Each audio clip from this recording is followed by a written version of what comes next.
श्री वल्लभाधीश गिरिराज धरण की श्याम सुंदर श्री यमुने महारानी की श्री गुसाई जी परम दयाल की श्री गोकुल नाथ की दाव दयाल की श्री नवनीत प्रिया लाल की अपने माथे ग्रहता सेव्य स्वरूप की बधाई वैष्णव ने जाजा करीन जय श्री कृष्ण। हमणा चंपारण गंगासागर અને જગન્નાથપુરીથી આવ્યા પછી મારા દીકરાએ સ્પષ્ટ અમને કહી દીધું કે હવે લીલી પરિક્રમા સુધી ક્યાંય જવાનું નથી, કારણ કે તબિયત થોડી વધુ બગડી હતી. એટલે આમણે કહ્યું કે હવે તું એને હા પાડ કે ના પાડા કોઈનું માનતી નથી. એટલે મારો દીકરો ઓર ખીજાણો, નહીં જ જવાનું. મેં કીધું સારું. પછી રેખાબેનનો ફોન આવ્યો કે આમની ઉંમર અને કેટલા વખતથી એમની તમન્ના છે, એટલે કે તમારે. પછી મેં મારા દીકરાને ફોનમાં મેં કીધું ને તમને ચાલુ રાખો, ફોન ચાલુ રાખ્યો. મેં કીધું બેટા આવું છે રેખા માસી ને ત્યાં ઉત્સવમાં. મેં ઓલા બા 92 વર્ષના છે. મમ્મી જા, આજે એ લોકો શ્રીનાથજી ગયા છે. તો મારો કહેવાનો આશય છે, કયા ભગવદીયની કાનીથી ના સત્સંગ સાંભળવા મળે. આ ભગવદીઓ ભૂતલ પર બિરાજે છે. આજે 92 વર્ષે એ કે છે હું એક બી દિવસ છોડતી નથી. 12-1 વાગ્યા સુધી હું એકલી સાંભળું, અને આ ટીવીમાં હોય તો બધા જ સાંભળે. એમના દીકરાનો દીકરો આ બીજી પેઢી, અને અઠવાડિયામાં આવશે એટલે ત્રીજી પેઢી, ચોથી પેઢી. બરાબર છે. તો એ એવું કહીને ગયો કે અમે બધા સાંભળીએ છીએ. તો જો આ બધું પૂર્વ જન્મના પુણ્યો નથી, પણ વલ્લભે આપણને સિલેક્ટ કર્યા છે એનું પ્રમાણ છે. એમને આમણે બેને કીધું કે ટીચર હતા તો યાદ શક્તિ બહુ જ. 92 વર્ષે મને કે છે કાલે તમારા ખેતરમાં સત્સંગ કર્યો તો જુઓ. મેં કીધું હા. મારી 3 ગાયોના નામ યાદ છે, કિશોરભી, યમુના, પયોધા. એટલે એમનું ચિત્ત પ્રભુમય છે. આપણે બધા હાથ પવિત્ર કરીએ, સત્સંગ કરીએ, સ્મરણ કરીએ, પણ આપણું ચિત્ત હજી સંસારમાં છે. અરે તમે તો મારા બા કેવા, તમે મારાથી કેટલા મોટા. મારે એ જ કેવું છે કે આટલી ઉંમરે પણ જો એમ કેતા હોય કે હવે કાંઈ થતું નથી, પણ એને પામી લીધા જ પ્રભુને. હવે એ સતત એની યાદમાં જ હોય. અને મેં વચનામૃતમાં સાંભળ્યું હતું કે તમે વિરહ કરો ઠાકોરજી મળે. આ વિરહ કરે છે કે મારાથી કશું બનતું નથી. હવે એમણે એમની ઉંમર પ્રમાણે ઘણું કર્યું. હવે માંડ પોતાનું જ નાવા ધોવાનું કરતા હોય, અને આ જમાનામાં આવું ગોકુળ જેવું ઘર કે આજે બા, એના દીકરા, એની વહુ, એનો દીકરો, આ એની દીકરી, અને એના ઘરે આવે. હું તો કઉ છું વલ્લભ, બસ આવા ફેમિલી જ્યાં સુધી ભૂતલ પર બિરાજે ત્યાં સુધી વલ્લભનું સ્વપ્ન પૂરું થવાનું. એમાં કોઈ શંકા અને સાર નથી. આજે જ્યારે રવિવાર હતો અને આમને થોડું પ્રેસનું કોન્ફરન્સનું કામ હતું, મને કે આ રીમાને કેજે ઉતારે. મેં કીધું સારું. તો એમના મનમાં વ્યથા થઈ કે આ બાના આટલી ઉંમરના દર્શન મારે કરવાના છે. તો એમના 10 જણાનો ફોન આવ્યો. એ કે શેઠ આજે નહીં, મંગળવારે મેળ પડશે તો તમે આવશો? મારા મિસ્ટર કોન્ફરન્સમાં જાય ધંધાની સલાહ, પણ કોઈ દિવસ કાંઈ લે કરે નહીં. તો મને કે જો આ બાનો ભાવ કેવો સાચો હશે કે મારે રીમાને બોલાવી હતી. મેં તું આવજે, કારણ કે આ ઉતારવા કોક જોઈએ ને. તો બધું પ્રભુ ગોઠવી દે છે. આપણે કાંઈ ચિત્ત તું સિદ્ધને ચિંતા કરે, કૃષ્ણને કરવું હોય તે કરે. બાવા ઈ જ કહેતા હતા, ચિંતા કરશો ને તો ચિત્ત ચોર મનમાંથી જશે, અને ચિંતન કરશો ને તો ચિંતામણી તમને મળ્યા વિના રહેશે નહીં. આપણા બધાને આજે કેવું છે, મોબાઈલ જોવાનો ટાઈમ છે, સિરિયલ જોવાનો ટાઈમ છે, શોપિંગ કરવાનો ટાઈમ છે, કિટી પાર્ટીમાં જવાનો ટાઈમ છે, પણ કૃષ્ણને પ્રેમ કરવાનો ટાઈમ આપણી પાસે નથી. આજે આપણે ઘણાને કહીએ કે હવે તમારે વહુ આવી ગઈ, તમે હવે ઠાકોરજી પુષ્ટ કરાવો. એલા બેન, હજી મારે વહુ ને વળોટવી જોઈએ, ત્યાંના રીત રિવાજ જુદા, એ બધા ખાંડ નાખે બોલો શાકમાં, અમાર ઘરે હોય નહીં. હજી મારે 2 વર્ષ તો એને એકલી નો જ મુકાય.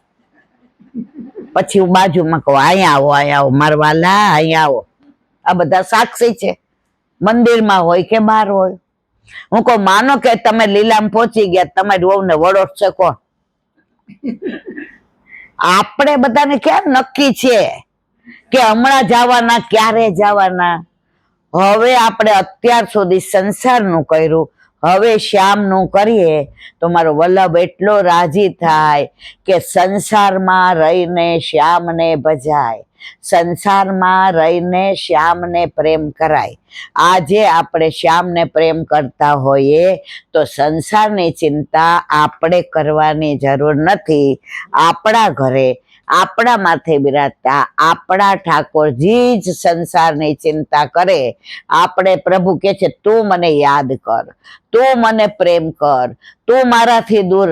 આમને ઠાકોરજીની સેવા હવે બેન કરે છે, પણ એમના ચિત્તમાં તો સતત એ જ હોય છે કે મને વિરહ થાય છે, મારાથી કશું થાતું નથી, પણ મનની અંદરથી મનમોહન જાતા નથી. પેલા કવિએ સરસ કહ્યું છે, જબ તન કી આંखें खुलती है तो संसार दिखता है, जब तन की आंखें खुलती है तो संसार दिखता है, लेकिन जब मन की आंखें खुलती है तो मनमोहन दिखता है, जब मन की आंखें खुलती है तो मनमोहन. હવે આમને મનની આંખો ખુલી ગઈ છે, આપણે બધા હજી તનની આંખો વાળા છે. આજે આપણે ટીવીમાં સિરિયલ જોતા હોય, અનુપા મન તો એ, કારણ મેં તો 20 વર્ષથી જોઈ નથી ટીવી, કે અંદર શું આવે છે એ નથી ખબર. મારો કહેવાનો આશય જ, આપણને રસ ટીવીમાં છે, સિરિયલમાં છે, તો એમાં શું આજે રહી ગઈ હોય, ક્યાંક ગયા હોઈએ, બેનપણીને પૂછીએ, એ કાલે શું આવ્યું હતું, પાછું મારા જોવાનો છે. કોણ જાણે શું છે આવી સિરિયલોમાં. પણ એ જ વસ્તુ આપણે રોજ સત્સંગમાં જતા હોઈએ અને એક દિવસ મિસ કર્યું હોય તો આપણે નથી પૂછતા કાલે શું આવ્યું હતું. કારણ હજી આપણે હજી ઠાકોરજીને, સેવાને, સ્મરણને, સત્સંગને મુખ્ય નથી સમજતા. હજી આપણે મુખ્ય આપણા સંસારને જ માનીએ છીએ. એટલે જે ભાવ આવવો જોઈએ, જે પ્રેમ આવવો જોઈએ, એ હજી મને તમને, હું એમાંથી બાકાત નથી, હું તમારા જેવી જ છું. પણ પ્રભુએ વાણીનું દાન કર્યું એટલે અનુસંધાન એ રે. બાકી જો સતત તમારા મનમાં શ્યામ સુંદરનું અનુસંધાન હોય તો ઠાકોરજી કહે છે કે પછી તારે મને યાદ કરવાની જરૂર નથી, હું તને યાદ કરીશ. આમણે કીધું કે 92 વર્ષ થયા, હવે થાતું નથી, તો ઠાકોરજી કે કાંઈ વાંધો નહીં, હવે હું તને યાદ કરું. 84,252 નો દાખલો છે, મેં આપેલો છે, પણ છતાંય મારે આમના અનુસંધાનમાં કેવું છે. અડિંગ જોયું છે કોઈએ? વ્રજમાં અડિંગ, બરાબર. અડિંગમાં એક બ્રાહ્મણી રહેતા હતા. આ 84,252 ની વાર્તા છે. મને લાગે 3-4 વર્ષ પહેલા કઈ છે અહીંયા, તમે લોકોને સાંભળી છે નહીં તો કહું, બરાબર.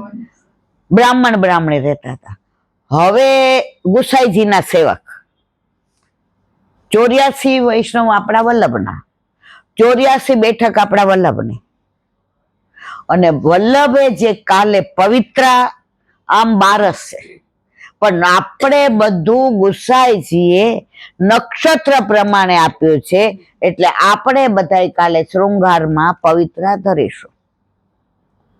તો આવતીકાલે પવિત્ર બારસ હોવા છતાંય અંદર નક્ષત્ર પ્રમાણે એક ભાગ એકાદશીનો જ, એટલે કાલે પવિત્ર એકાદશીનો ભાવ, કાલે પુત્રદા એકાદશી, એની બધાની વાતો કાલે હોલમાં કરીશ. પણ અત્યારે હું અનુસંધાન કરું. આપણા જીવનનો શ્રેષ્ઠ દિવસ, આપણા જીવનનો બેસ્ટ દિવસ અને વિશ્વમાં, ત્રિલોકમાં, બ્રહ્માંડમાં આપણા જેવા નસીબદાર કોઈ નહીં.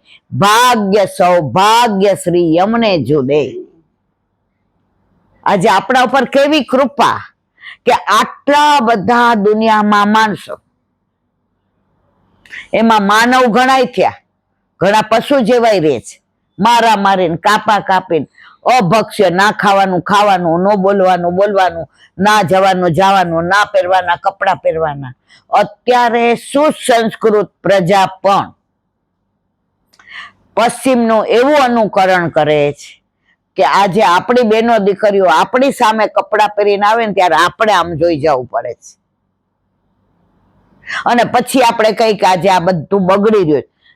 આપણે આપણી જાતને સુધારીએ તો દુનિયા બગડેલી નથી. આજે આપણે મર્યાદા છોડી છે.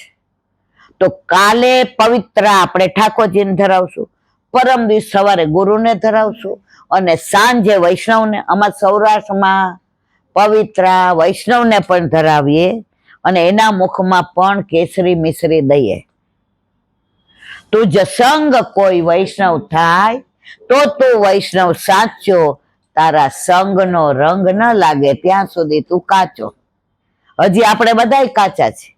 આમાંથી કોઈ એક એક વૈષ્ણવ બનાવ્યા છે? નથી બનાવી શકતા. કેમ?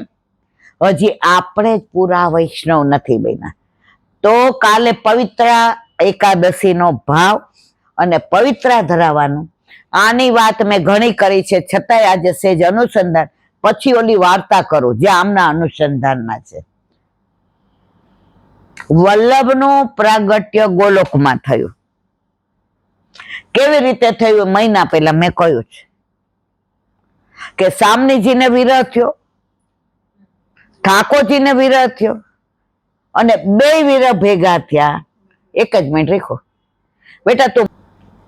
તો વલ્લભનું પ્રાગટ્ય થયું. વલ્લભ એટલા સુંદર, એટલા સરસ, એટલા પવિત્ર, એટલું તેજ, એટલો પ્રકાશ. તો વલ્લભને જોઈને નામ પાડી દીધું વલ્લભ. વલ્લભ એટલે સુપ્રિય.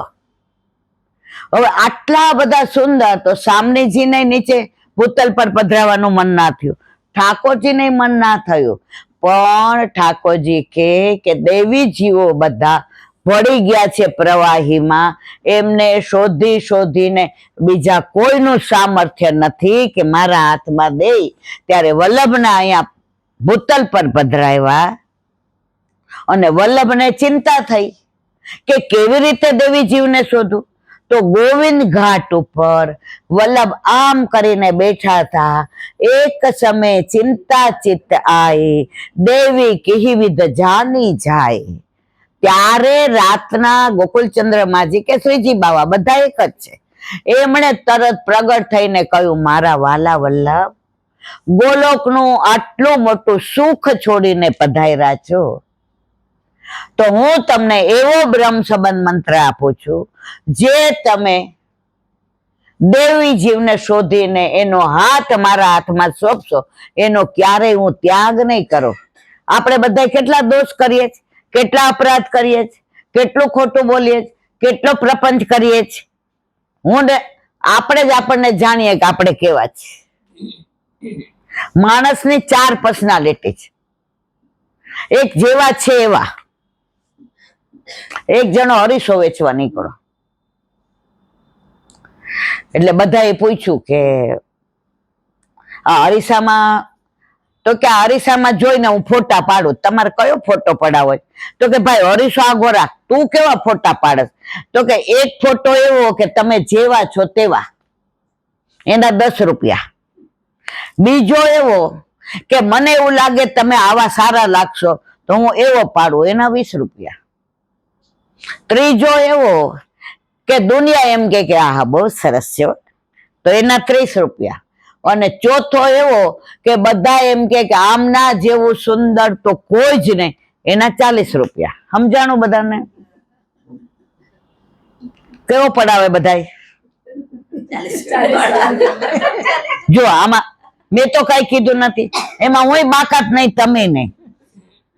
આજે આ ચોથી પર્સનાલિટીને લીધે જ ઠાકોરજીને ભૂલી ગયા છે. પ્રભુ આપણને જેવા ગળ્યા છે ને એવા જ પ્રભુને ગમે. મારો દીકરાને મેં જન્મ આપ્યો હોય, એ કદાચ બાર મોટો ઓફિસર હોય, મોટો ડોક્ટર હોય, એન્જિનિયર હોય, વકીલ હોય, બાર એનો વટ હોય, પણ મારો દીકરો ઘરે આવી અને આવે ને જેવા શૂઝ કાઢે તો હું કહું, એ બેટા એક પાણી ગ્લાસ ભરતો આવ ને, તો મારો દીકરો કે હા મમ્મી તું બેઠી રહે, ના જઈશ. પણ એ ઘરે આવીને એમ કે ને, આઈ એમ એ ડોક્ટર, મમ્મી તું કોને કહેશ પાણીનું, તમને ને મને ગમશે? તો આ ચોથી પર્સનાલિટી આપણા પ્રભુ નથી ગમતી. એને જેવા છીએ ને, જેવો તેવો છુપણ તારો, હાથ પકડ પ્રભુ, સેજ ફાસ્ટ કર, અરો જેવો તેવો છુપણ હાથ પકડ પ્રભુ મારો. તો આપણે જેવા છીએ એવા પ્રભુને ગમે છે. તો વાત આપણે પવિત્ર, એક સમય ચિંતાથી થઈ ત્યારે ઠાકોરજીએ પ્રગટ થઈને કહ્યું કે વલ્લભ તમે જે જીવને મારા હાથમાં સોંપશો અને બ્રહ્મ સંબંધ મંત્ર દેશો એનો ક્યારેય ત્યાગ નહીં કરો. આપણે બ્રહ્મ સંબંધ લીધું, ક્યારે કીધું કે લાવો પાછું બ્રહ્મ સંબંધ? બહારનું ખાવ છો લાવો, અન્યાય કરો છો લાવો, દૂષણમાં જાઓ છો લાવો, ના. ઉલટાના વલ્લભ આપણી વકીલાત કરે છે. પ્રભુ એ તો જીવનો સ્વભાવ છે, આપ તો ભગવાન છો ને, આપ એના દોષ સામું ના જોવાય. તો વાત આપણા પવિત્રની કરતા હતા અને આવું કીધું તો વલ્લભ એટલા પ્રસન્ન થયા કે 360 તારનું સૂતરનું બનાવેલું પવિત્ર ઠાકોરજીને ધરાવીને મિશ્રી મુખમાં દીધી. મિશ્રી એટલે રસ, મિશ્રી એટલે રસાળ, અને એ અધરામૃત પોતે લીધું અને એ દિવસ કયો? પવિત્રા. હવે ત્યાં દામોદર દાસ સૂતા હતા. જો દામોદર દાસ જ આવો જવાબ આપે. આપણે હોતા હોય તો એ પૂછું, દમલા તુને કછું સુન્યો ક્યાં? આપણે હોય ત્યાં જે છે બધું સાંભળી લીધું, તો આ પુષ્ટિ માર્ગ પ્રગટ જ ના થાય. દમલા જે કીધું, જે રાજ સુન્યો સહી પર સમજો, એ સમજી ગયા હોત તો અહીં બેઠા ના હોત. હજી રખડતા ને ભટકતા ને માતા ને મહાદેવ ને બધે દોડા દોડી કરતા હોત. હમણાં એક બેન નો ફોન આવ્યો, અહીંયા આવતા હતા ત્યારે, તમે આવ્યા ને બપોરે, એ કે એક વાત કરી ન કરાય એવી. મેં કે તો ન કરતા. મને કે ના પણ કોઈ છે? મેં કીધું ના ના. એ કે મને ખબર છે આકાશભાઈ ને શ્રીનાથજી ગયા છે ને. એ કે દાદા છે? મેં કીધું ના, દાદા મારા બાજુમાં જ બેઠા હતા. હું ખોટો શું કામ બોલી એનો? મારે સ્પીકર ઉપર મૂકવો પડે, મારા કાન 20% વયો ગયો છે, કારણ કે આ બધા બહુ રોજના 100-150 ફોન આવે. મેં કીધું હા કહો. એ કે અંબાજી છે ને અમારે પૂનમે જવાનું છે. મેં કીધું તો જાઓ. પણ એ કે અમાર ઘરમાં તમારું જ સાંભળ કરે બધાય, એટલે મારે બધાય ના પાડે શીલાબેન. એટલે મેં તમે વૈષ્ણવ છો? મને કે હા બધાય બ્રહ્મ સંબંધ, બધાય. આમ જયારે મને દેખાતો હોય ને આમ બધાય બ્રહ્મ સંબંધી. મેં તો અંબાજી કેમ જાઉં છું? એ કે ભાદરવી પૂનમ ને વર્ષમાં એક વાર જાઓ. બોલો તો મારો દીકરો ને બહુ એવું કે છે, એનો છોકરો ને એની છોકરી કે ઈલામાસી આ પાડે છે, અરે તારી ભલી થાય.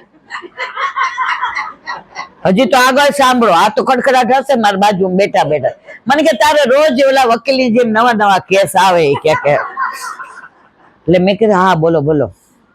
તો તમે છે ને સ્પીકરમાં ખાલી અનુસંધાન વિના કહી દો કે હા જાઓ. મેં તો હા કહી દો. મેં બોલાવો તમારા દીકરા હોવ ને. એ કે વિડીયો કોલ? મેં તો હા વિડીયો કોલ. વિડીયો કોલ કર્યો એટલે મેં તો નૈશન તમારે ભાદરવી પૂર્ણિમા બધા અંબાજી જવું? એ કે અમારે નથી જવું ઇલાંટી, અમને ફોર્સ કરવામાં આવે છે. જો માને અન્યાશ્રય કરવો, જે કેટલા 68-70 હતા રેખો, અને દીકરાઓને નથી કરવો. હજી એનાથી આગળ એના પૌત્ર ની વાતો કરો, સાંભળવા જેવું છે. એટલે ઓલો નાનકો છે ને, નામ દઉં તો તમે બધા ઓળખી જાવ, એ વૈષ્ણવ તમે ઓળખો. એટલે એ નાનકો કે ઈલાબા છે ને, ઈલાબા ઉભા રહ્યો, લાવો હું જ વાત કરું. હે ઈલાબા, તમે તો શીખવાડો છો કે જેને માનો એને એકને માનો, તો અમાર બા અમને કેમ ફોર્સ કરે છે? ઈ કે મારા મમ્મી પપ્પા અમે બધા સાંજે પ્રસાદ લઈએ ને, અમારા ઘર ઠાકોરજી નથી, પણ હવે તો આવી જ જશે.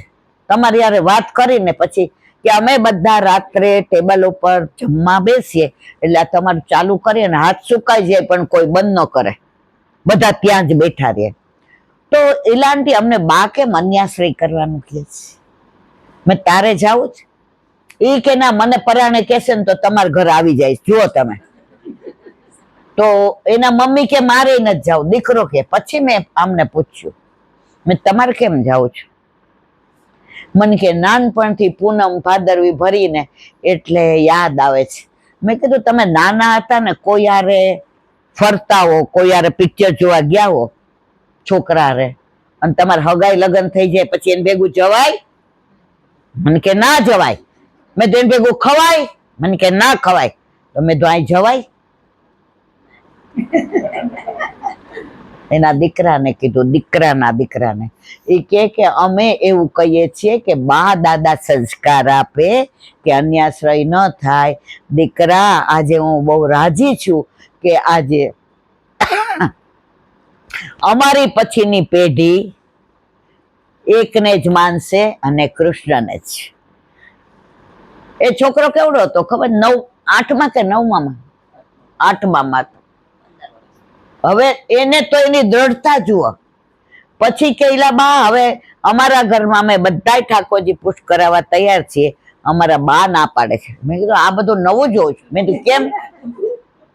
ત્યારે બેને કીધું કે ઈલા બેન, અમારા ઘરમાં લાલો છે, સેવા કરીએ છીએ, ભોગ ધરીએ છીએ, શ્રૃંગાર કરીએ. મેં કીધું આટલું બધું બોલો નહીં, પણ માતાજી છે ભેગા, એટલે એને પુષ્ટ નથી કરાવવા. પછી ઓલા છોકરાએ કીધું કે અમને આનો રસ્તો કાઢી દો. મેં કીધું કેટલાને પુષ્ટ કરાવવા છે? એટલે ઘરમાં 5 જણા, દીકરો, વહુ, પૌત્ર અને આ બેનના વર. એટલે આ બેનને મેં કીધું તમે માતાજીની સેવા કરો તમારા રૂમમાં, અને આ લોકોને કરવા દો. પછી બીજા દી ફોન આવ્યો, એ કે મારે પુષ્ટ કરાવવા જ છે. તો મેં કીધું જો પવિત્ર એકાદશી પહોંચી જ જાઓ. તો આજ મારે ઝાંપીજી લઈ ગયા, અને કાલે કહેવાનો આશય એ છે કે ઘરમાં તમારે વાતાવરણ એવું હોય તો એની અસર થાય છે, થાય. હવે આપણે પવિત્ર એકાદશીની વાત કરતા હતા, વચમાં વાત આવી ગઈ. તો વલ્લભ એટલા પ્રસન્ન થયા, દમલાજીને પૂછ્યું, દમલા તુને કછું સુન્યો? દમલાજી હતા ને, આપણે હોય કઈ બધું સાંભળી લીધું. સુન્યો સહી લેકિન સમજો ના. અને એ સમજણ પાડી એ ગ્રંથ કયો મારા વાલા? સિદ્ધાંત રહસ્ય.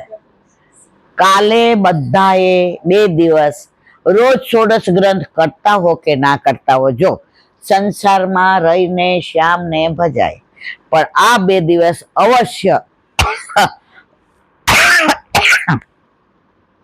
સિદ્ધાંત રહસ્યનો પાઠ કરવાનો, અને અર્થ સમજીને.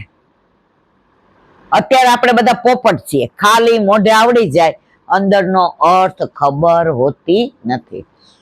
1 મિનિટ.